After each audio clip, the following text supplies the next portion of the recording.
Genie grind and watch him get rich, huh? Remember when I said I hit a lick, huh? I don't really wanna fuck the bitch, what? Willie went and made another hit, okay, like Prada on my motherfucking kid, huh? Louis on my motherfucking hip, huh? Curry how I dunk, no switch, hey, fucker gonna fuck that bitch, hey, if you ain't gon' fuck with me, you a dumb fuck, put up a hit but feel like one punch, look at my bank and I'm getting dumb rich, and I'm gonna count it up till 100, Hello world, I am What If Studier, and it has been a while. Jesus. This one's actually one from a while ago that I did myself and was quite proud of. However, I noticed that my editing on the start of the video was absolutely atrocious. So, also, it's drawing me still a little bit of revenue, so instead of taking it down, I'm just going to make a redo. Well, let's get into it. So, basically, Deku, what if Deku was for honor? Basically, we start out with Deku being born into a different family. Instead of his normal one, he is born into a rich household. His father, a gentleman, a true gentleman, all right, teaches his son, Deku, the true meaning of gentlemanship. Gentlemanness? If anybody knows what that is, teach me. Tell me in the comments. Basically, he's taught the code of honor, right? All that stuff by his father until he turns about maybe 10 or 11 and he starts asking about his siblings, like does he have any. However, his father is very hesitant to answer any of these questions. He completely avoids the question at all costs, actually, drawing curiosity from Deku. Once Deku turns around 15, a scar appears on his back, one of major proportions that, he has never even gotten hit on his back before. And then the doctor is called, and the doctor comes in and looks at the father saying, you know what this means, right? I'm sorry. As the father nods and takes his son down into the basement. However, the basement this time is actually a underground arena full of, museum/arena for all of the ancient heroes, all these different, historical heroes, Shigoki's armor, different stuff like shinobi armor, all this different stuff, and their weapons included with them on huge displays in these hallways. Deku, to this point, has been researching some stuff like this from his father's recommendations, and also has been practicing, general combat and other sort of techniques like that, sort of Muay Thai, kickboxing and boxing, just general stuff that he's been taught by his butler, actually.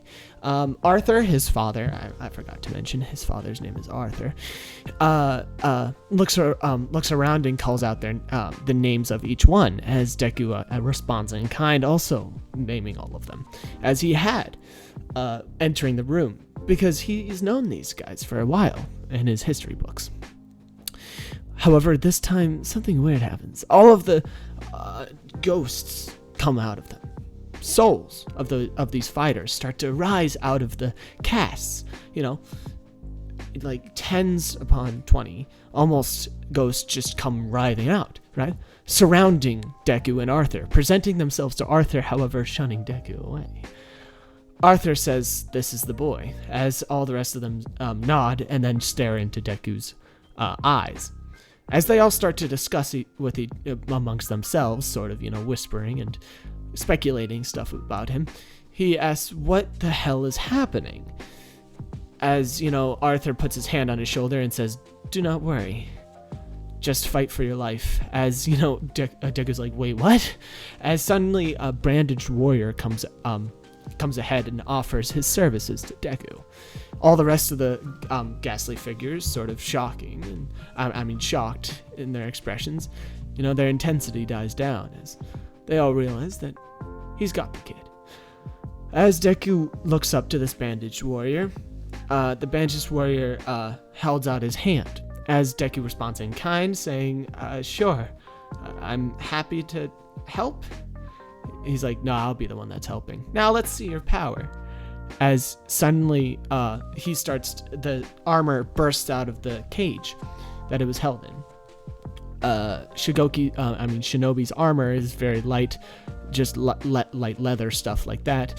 As it starts charging at Deku, the whole arena starts to shapeshift into this sort of dust bowl allowing Shinobi to not, hide, forcing him to fight. He immediately almost knocks Deku onto his ass. However, Deku is a little bit more skilled than that. As he picks himself back up, trying to kick the specter, he instantly is dodged and grabbed his leg and then thrown against the wall.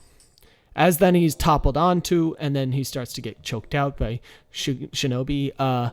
Suddenly he wakes back up, and he's now in ancient times.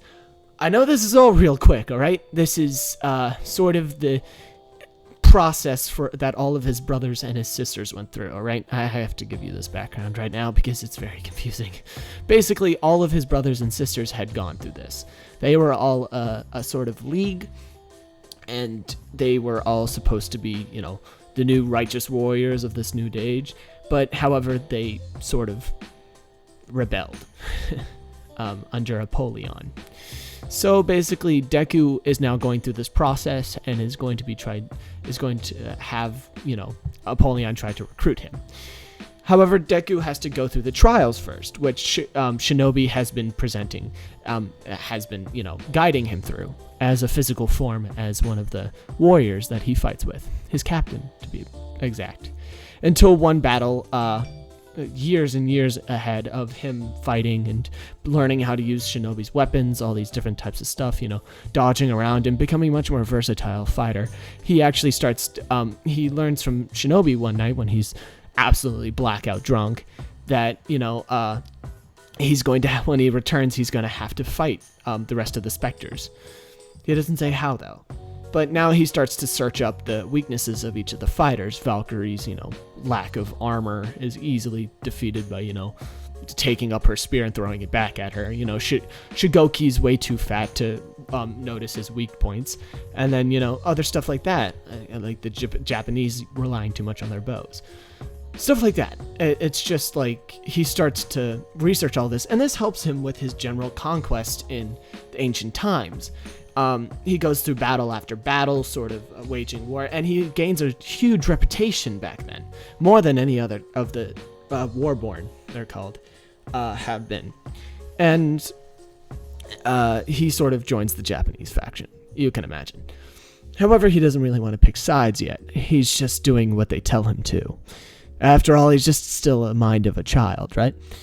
So basically, Deku continue on with this sort of rampage. He continues destroying until it's almost 20 years later when he has fully perfected his sort of abilities and knowledge of the world of martial arts.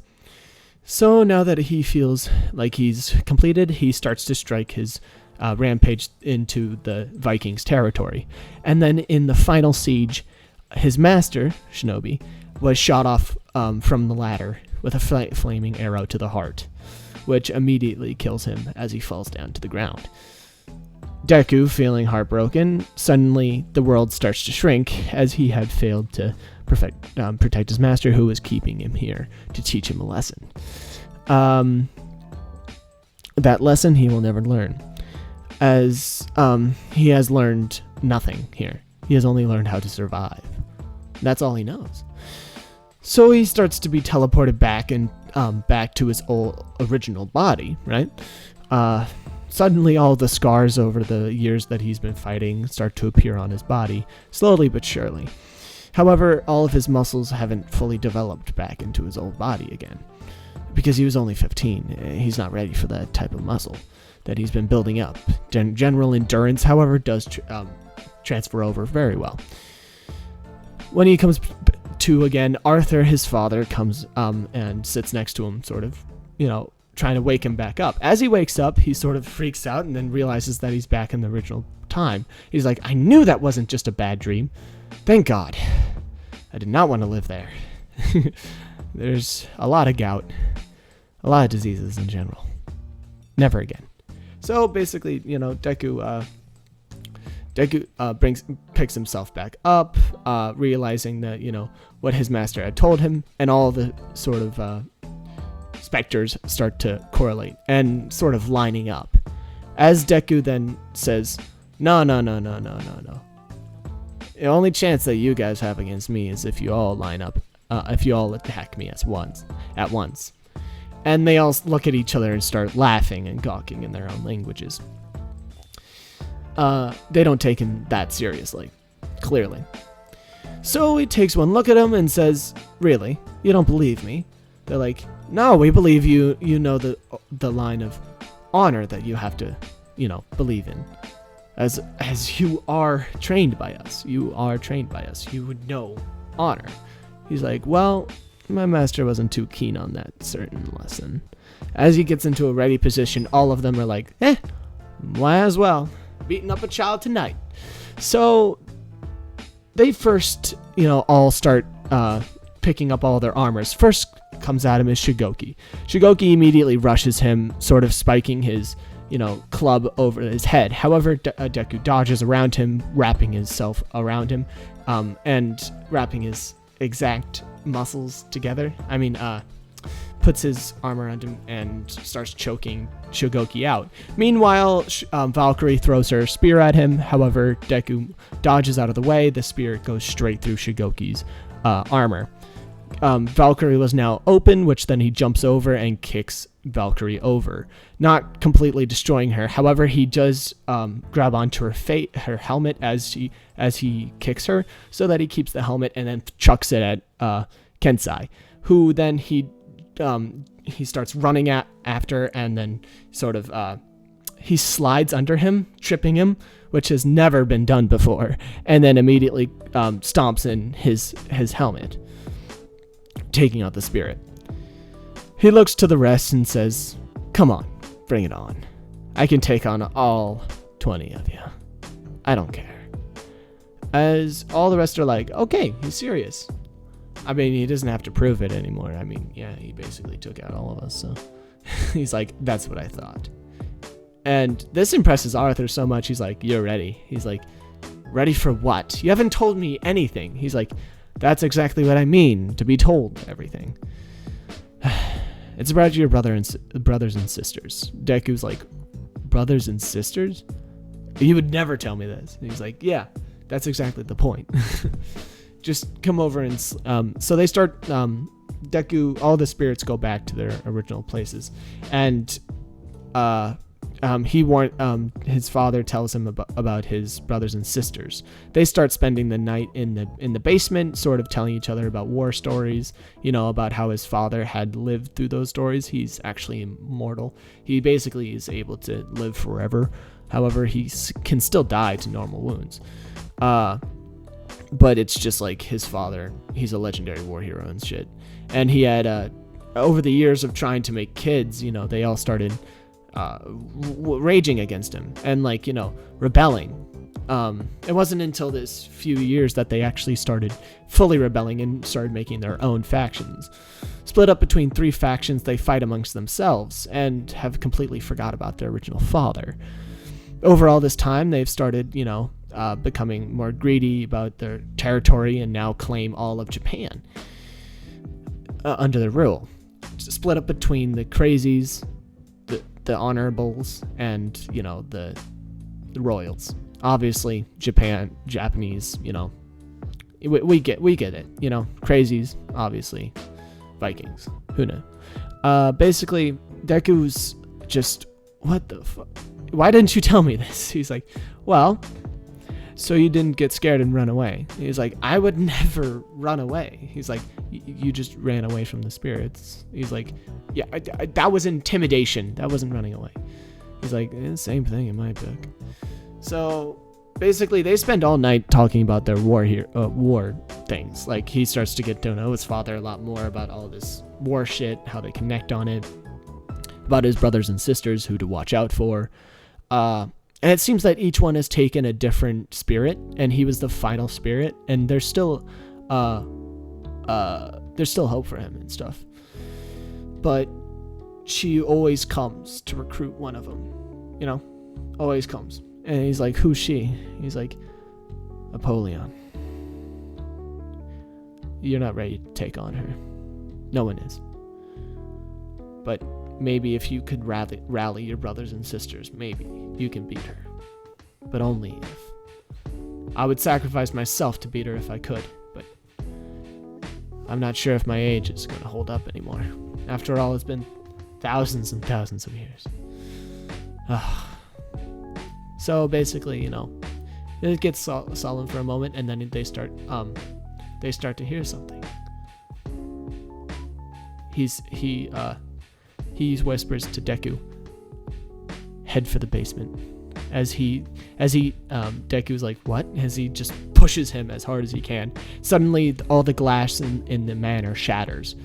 His butler, looking down the hallway at him, yells at him to keep on going. Get the bag, get the shovel, and continue going. He picks up the shovel and the bag as he starts digging as far as he can. Suddenly, it erodes away to find a tunnel that leads on to the outside. He can hear screams from his father, and then just a lot of shuffling from inside the house. He starts crawling as fast as he can. As he gets to the outside, he can hear battling and then silence. He starts running as fast as he can until an arrow is shot right next to the tree next to him that splits it in half almost. He can't even look back, but he does anyways, as he sees Apollyon, this specter of death, this warlord that has controlled his brothers and sisters. Suddenly an axe is thrown next to his face, however he dodges, using his sort of, roguish dodging stuff. He continues on running as fast as he can, however the berserkers are catching up.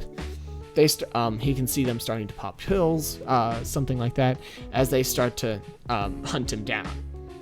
He was still bleeding from the axe wound that almost that nicked on his face, and they were able to track him down through the icy winter. The winter tundra that is the outside of his house. He's chased down through the woods, as he's constantly having to fight many warriors. First comes at him his warlord, who actually had thrown his shield at him, which had, almost knocked him out when he first got hit in the face. Apparently this guy thinks he's Captain America. However, Deku quickly recovers from almost getting knocked out and grabs the shield, and then chucks it right back at him, which then he catches and then almost bashes in his face with it. However, Deku slides under his shield and grabs his feet and then throws him as fast as he can onto a tree nearby, which knocks him out. He grabs his shield and then blocks a few arrows that were coming after him, and then continues on running. Next would be the berserker, who immediately chucks down both of his axes, barely missing him as they indent straight into the tree, almost splitting it. Deku is almost out of energy by this point of running, and he can't run anymore. If this is the only guy that they sent after him this far, then maybe if he beat him. He charges straight at the berserker, however the berserker immediately headbutts him instead of actually fighting. Deku did not expect that and was, riposted by it. As he ducks under the next punch, as his normal, feeling, all the berserker is a wild fury of blows. Berserker gets this time from the concussion to pick up his axes, which then he starts swinging wildly in every single direction, confusing Deku, but once he starts to get to the flow of it, after a minute of having to fight and dodge around all of his swings, he starts to get the flow of his beat. Every single, heartbeat, he's doing it. He's just swinging wildly. There's no formation to it. So he breaks off a tree branch and breaks off the other end to make it sharp and chucks it at him. As suddenly the berserker, chops it up with his axes. He didn't notice that Deku had ran around him, and then, he kind of elbows him in the back down to the ground and then topples on top of the berserker. The berserker basically bites onto his ear, ripping it off, trying to rip it off, as then Deku straight up just like nut shots him. He doesn't even care. He knees him in the nuts, which immediately make him let go, and then he punches his face in. The berserker throws his shield once more, which then he catches actually, surprising the Berserker, because he has so much adrenaline going through his veins that by this point, fighting the Berserker and him, that he's just tired of this shit and takes up the shield and then bashes at the head end of the Berserker and continues until he's fully decapitated the Berserker. Fatality, baby. Fatality. So he looks back up to the how did I forget his name? It's literally such a simple name. It's like a freaking Warlord. What's his name? Yeah, Warlord or some shit. He looks back up to him with blood sprayed onto his face from the shield, and then puts down his shield next to him and then walks off. The Warlord ain't talking about shit to Apollyon after that shit. All right. He basically goes off into the forest, and then that's it. Thank you so much for watching this, people. And I hope that you liked this one, because I sure did. And I'll see you guys sometime. See ya. Genie grind, I wish I'm getting rich, huh? Remember when I said I hit a lick, huh? I don't really wanna fuck the bitch, what? Willie went and made another hit, okay, like Prada on my motherfucking kid, huh? Louis on my motherfucking hip, huh? Curry how I dunk, no switch, hey, fucker gonna fuck that bitch, hey, if you ain't gon' fuck with me, you a dumb fuck, put up a hit him up for that one punch, look at my bank and I'm getting dumb rich, and I'm gonna